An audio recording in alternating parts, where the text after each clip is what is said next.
ಸ್ನೇಹಿತರೆ, ಮತ್ತೊಮ್ಮೆ ಮಕರ ಸಂಕ್ರಮಣದ ಹಾರ್ದಿಕ ಶುಭಾಶಯಗಳು.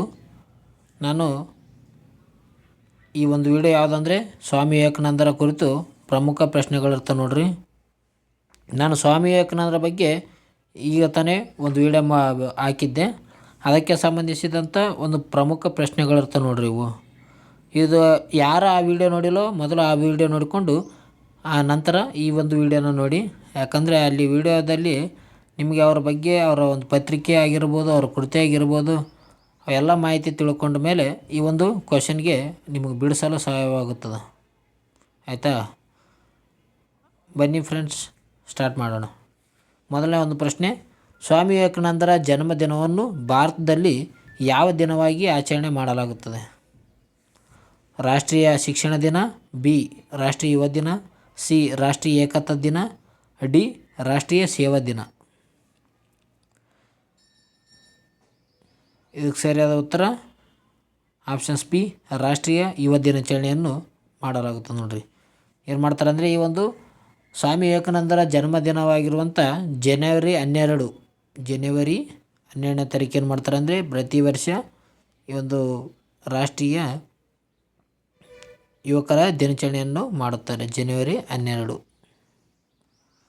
12ರಂದು ಸ್ವಾಮಿ ವಿವೇಕಾನಂದರ ಜನ್ಮದಿನದ ಅಂಗವಾಗಿ ಭಾರತದಲ್ಲಿ ರಾಷ್ಟ್ರೀಯ ಯುವ ದಿನವನ್ನು ಆಚರಣೆ ಮಾಡಲಾಗುತ್ತದೆ. ಇದು ಯಾವಾಗಿಂದಂದರೆ 1984ರಲ್ಲಿ ಭಾರತ ಸರ್ಕಾರ ಈ ಘೋಷಣೆ ಮಾಡುತ್ತೆ ನೋಡ್ರಿ. 1984ರಿಂದ ಈ ಒಂದು ರಾಷ್ಟ್ರೀಯ ಯುವ ದಿನಾಚರಣೆಯನ್ನು ಆಚರಣೆ ಮಾಡ್ತಾ ಇದ್ದಾರೆ. ಯುವ ಜನತೆ ವಿವೇಕಾನಂದರ ತತ್ವಗಳು ದಾರಿದೀಪವಾಗಲಿ ಎಂಬುದು ಇದರ ಒಂದು ಉದ್ದೇಶವಾಗಿದೆ. ಇವರು ಯಾರಂದರೆ ರಾಮಕೃಷ್ಣ ಪರಮಹಂಸವರು ಇದ್ದಾರೆ ನೋಡಿ ಫೋಟೋದಲ್ಲಿ. ಇವರು ಸ್ವಾಮಿ ವಿವೇಕಾನಂದರ ಗುರುಗಳಾಗಿದ್ದಾರೆ. ಮುಂದಿನ ಒಂದು ಪ್ರಶ್ನೆ, ಸ್ವಾಮಿ ವಿವೇಕಾನಂದರ ಬಾಲ್ಯದ ಹೆಸರೇನು? ಆಪ್ಷನ್ಸ್ ಎ ಸಿದ್ಧಾರ್ಥ ಗದಾಧರ ಮತ್ತು ಸಿ ನರೇಂದ್ರನಾಥ್ ದತ್ತ, ಡಿ ದಯಾನಂದ. ಇದಕ್ಕೆ ಸರಿಯಾದ ಉತ್ತರ ನೋಡೋದಾದರೆ ಆಪ್ಷನ್ ಸಿ ನರೇಂದ್ರನಾಥ್ ದತ್ತ. ನರೇಂದ್ರನಾಥ್ ದತ್ತ ಎಂಬ ಒಂದು ಬಾಲ್ಯದ ಹೆಸರು ಯಾರಿಗಿರ್ತದೆ ಅಂದರೆ ಸ್ವಾಮಿ ವಿವೇಕಾನಂದರಿಗೆ ಇರ್ತದೆ ನೋಡ್ರಿ. ವಿವೇಕಾನಂದರು ಜನವರಿ 12, 1863ರಲ್ಲಿ ಕಲ್ಕತ್ತಾದಲ್ಲಿ ಜನನ ಪಡಿತಾರೆ. 1863ರಲ್ಲಿ ಇವರೊಂದು ಜನನವಾಗುತ್ತೆ ನೋಡ್ರಿ ಕಲ್ಕತ್ತಾದಲ್ಲಿ. ಅವರ ತಂದೆ ವಿಶ್ವನಾಥ ಮತ್ತು ತಾಯಿ ಭುವನೇಶ್ವರಿ ದೇವಿ. ಬಾಲ್ಯದಲ್ಲಿ ಅವರನ್ನು ಪ್ರೀತಿಯಿಂದ ನರೇನ್ ಎಂದು ಕರೆಯುತ್ತಿದ್ದರು. ಏನಂತ ಕರೀತಿದ್ದಾರೆ? ನರೇನ್ ಎಂದು ಕರೆಯುತ್ತಿರ್ತಾರೆ ನೋಡ್ರಿ ಸ್ವಾಮಿ ವಿವೇಕಾನಂದರಿಗೆ. ಮುಂದಿನ ಒಂದು ಪ್ರಶ್ನೆ, ಯಾವ ವರ್ಷದಲ್ಲಿ ಸ್ವಾಮಿ ವಿವೇಕಾನಂದರು ಶಿಕಾಗೋ ವಿಶ್ವಧರ್ಮ ಸಮ್ಮೇಳನದಲ್ಲಿ ಭಾಷಣ ಮಾಡಿದರು? ಈ ಒಂದು ವಿಷಯಕ್ಕೆ ಸಂಬಂಧಿಸಿದಂತೆ ನಾವು ಓಲ್ಡ್ ವಿಡಿಯೋದಲ್ಲಿ ಹೇಳಿದ್ವಿ ನೋಡಿ.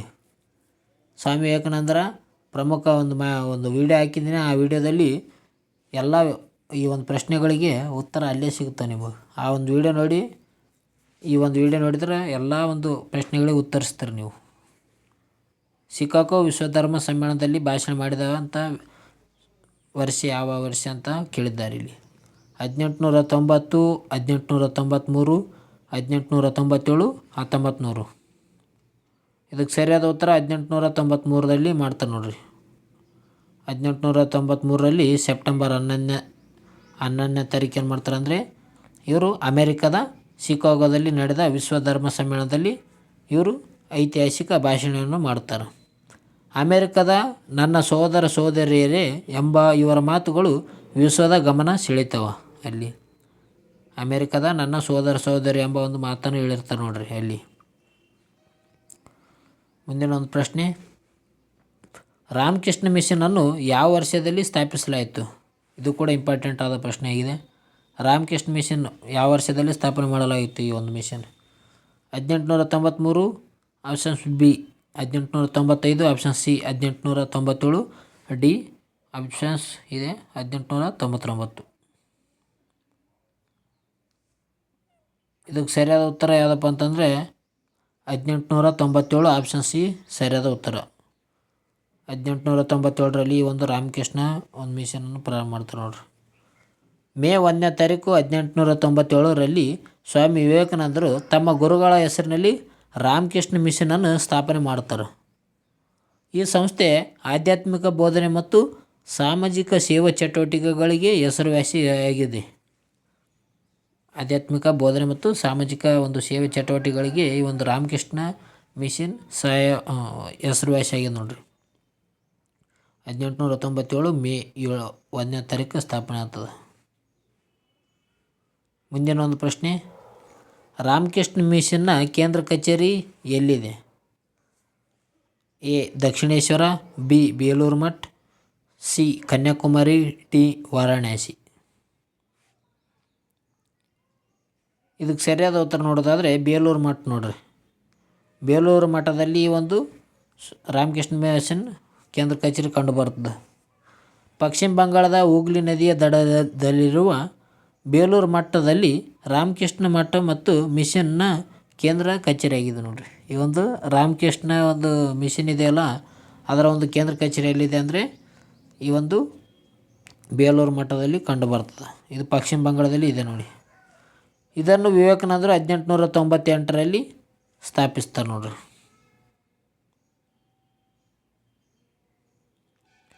ಮುಂದಿನ ಒಂದು ಪ್ರಶ್ನೆ, ರಾಜಯೋಗ, ಕರ್ಮಯೋಗ ಮತ್ತು ಜ್ಞಾನಯೋಗ ಪುಸ್ತಕಗಳ ಕರ್ತೃ ಯಾರು? ಈ ಒಂದು ಪುಸ್ತಕಗಳ ಬಗ್ಗೆ ಕೂಡ ನಾನು ಹೋದ ಕ್ಲಾಸಲ್ಲಿ ಹೇಳಿದ್ದೆ. Rajayoga, Karmayoga, Jnanayoga. A Rajaram Mohan Roy, B Swami Dayananda Saraswati, C Swami Vivekananda, D Aurobindo Ghosh. ಸರಿಯಾದ ಉತ್ತರ ಯಾವುದಂದರೆ ಇದೇ ಇರುತ್ತೆ, ಸ್ವಾಮಿ ವಿವೇಕಾನಂದ. ಆಪ್ಷನ್ ಸಿ ಸ್ವಾಮಿ ವಿವೇಕಾನಂದರ ಒಂದು ರಾಜಯೋಗ, ಕರ್ಮಯೋಗ, ಜ್ಞಾನಯೋಗ. ಸ್ವಾಮಿ ವಿವೇಕಾನಂದರು ಇದಕ್ಕೆ ಸರಿಯಾಗಿದೆ ನೋಡಿ ಉತ್ತರ. ಯೋಗದ ವಿವಿಧ ಪ್ರಕಾರಗಳಾದ ರಾಜಯೋಗ, ಭಕ್ತಿಯೋಗ, ಕರ್ಮಯೋಗ ಮತ್ತು ಜ್ಞಾನಯೋಗಗಳ ಮೇಲೆ ಸ್ವಾಮಿ ವಿವೇಕಾನಂದರು ಆಳವಾದ ವಿಶ್ಲೇಷಣಾತ್ಮಕ ಪುಸ್ತಕಗಳನ್ನು ಬರೆದಿದ್ದಾರೆ. ಇವು ಜಗತ್ತಿನಾದ್ಯಂತ ಆಧ್ಯಾತ್ಮಿಕ ಆಸಕ್ತಿಗೆ ಮಾರ್ಗದರ್ಶಿಯಾಗಿವೆ ನೋಡಿ. ಆಸಕ್ತಕರಿಗೆ ಏನಪ್ಪ ಅಂತಂದರೆ ಈ ಒಂದು ಜ್ಞಾನಯೋಗ ಇರಬಹುದು, ರಾಜಯೋಗ, ಕರ್ಮಯೋಗ, ಇವು ಏನಪ್ಪ ಅಂತಂದರೆ ಯೋಗಕ್ಕೆ ಸಂಬಂಧಿಸಿದಂಥ ವಿಷಯವಾಗಿದ್ದಾವೆ. ಅದು ಮುಂದಿನ ಒಂದು ಪ್ರಶ್ನೆ, ಸ್ವಾಮಿ ವಿವೇಕಾನಂದರನ್ನು ಆಧುನಿಕ ಭಾರತದ ನಿರ್ಮಾತೃ ಎಂದು ಕರೆದವರು ಯಾರು? ಇದು ಕೂಡ ಇಂಪಾರ್ಟೆಂಟ್ ಪ್ರಶ್ನೆ. ಆಧುನಿಕ ಭಾರತದ ನಿರ್ಮಾತೃ.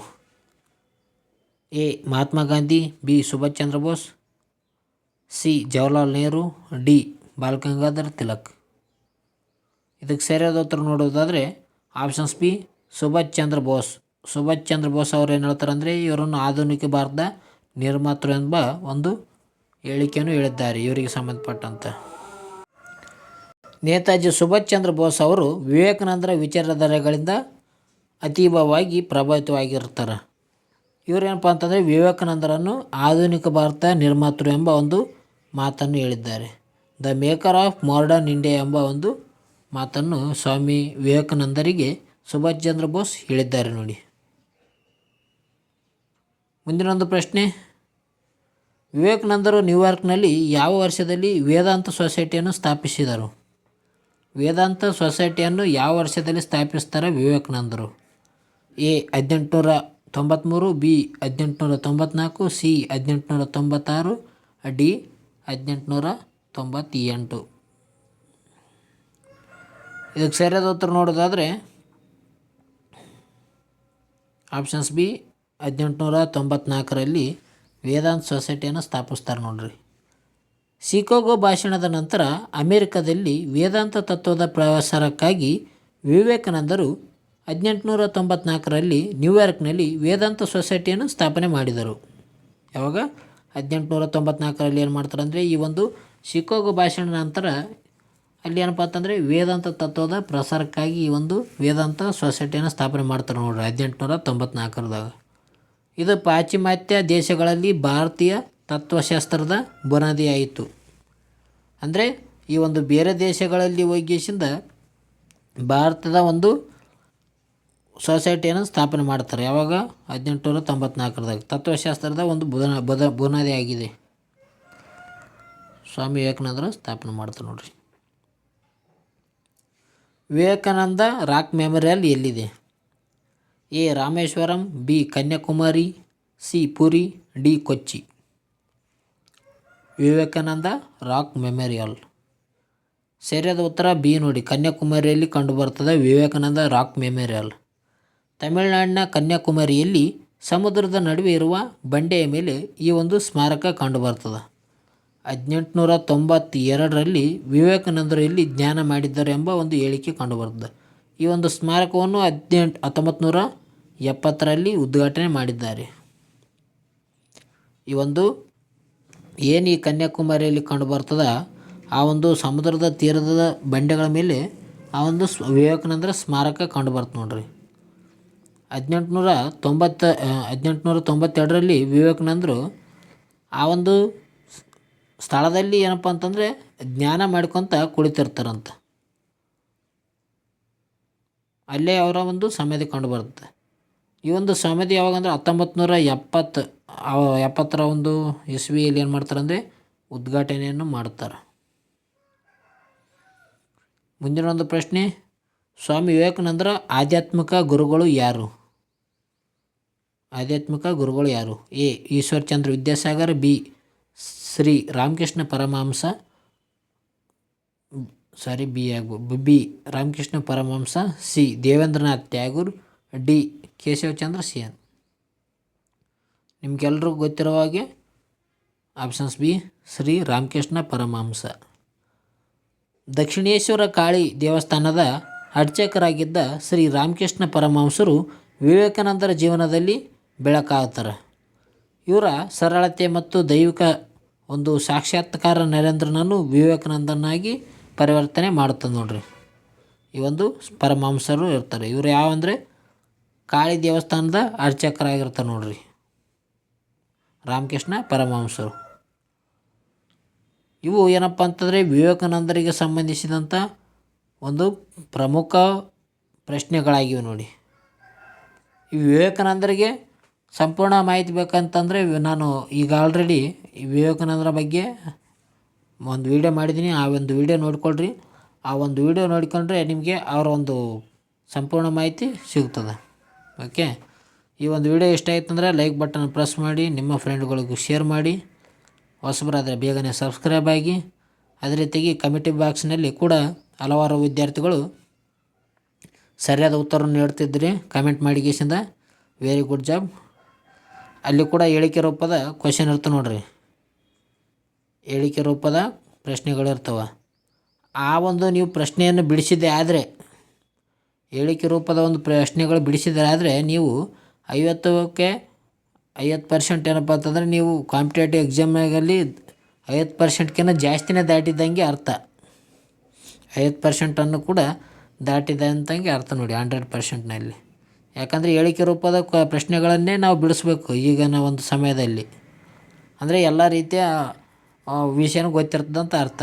ಅದೇ ರೀತಿಯಾಗಿ ಕ್ವಶನ್ ಪ್ಯಾಟರ್ನ್ ಕೂಡ ಹೇಳಿಕೆ ರೂಪದಲ್ಲೇ ಬರ್ತಾಯಿದೆ. ಈಗಿನ ಒಂದು ಕ್ವಶನ್ ಪ್ಯಾಟರ್ನ್ ಯಾವ ರೀತಿಯಾಗಿ ಬರ್ತಂದರೆ ಹೇಳಿಕೆ ರೂಪದಲ್ಲಿ ಬರ್ತದೆ. ಅದಕ್ಕೆ ನಾನು ಹೇಳಿಕೆ ರೂಪದಲ್ಲಿನೇ ಆ ಒಂದು ಕಮಿಟಿ ಬಾಕ್ಸ್ನಲ್ಲಿ ಹೇಳಿಕೆ ರೂಪದ ಪ್ರಶ್ನೆಗಳನ್ನು ಹಾಕ್ತೀನಿ. ಓಕೆ ಫ್ರೆಂಡ್ಸ್, ಇವತ್ತಿನ ವೀಡಿಯೋನ ಇಲ್ಲಿಗೆ ಮುಗಿಸೋಣ. ಮುಂದಿನ ವಿಡಿಯೋದಲ್ಲಿ ಸಿಗೋಣ. Take care, bye. ಎಲ್ಲರಿಗೂ ಕೊನೆಯದಾಗಿ ಮತ್ತೊಮ್ಮೆ ಮಕರ ಸಂಕ್ರಾಂತಿಯ ಆರ್ಥಿಕ ಶುಭಾಶಯಗಳು. Take care, bye friends.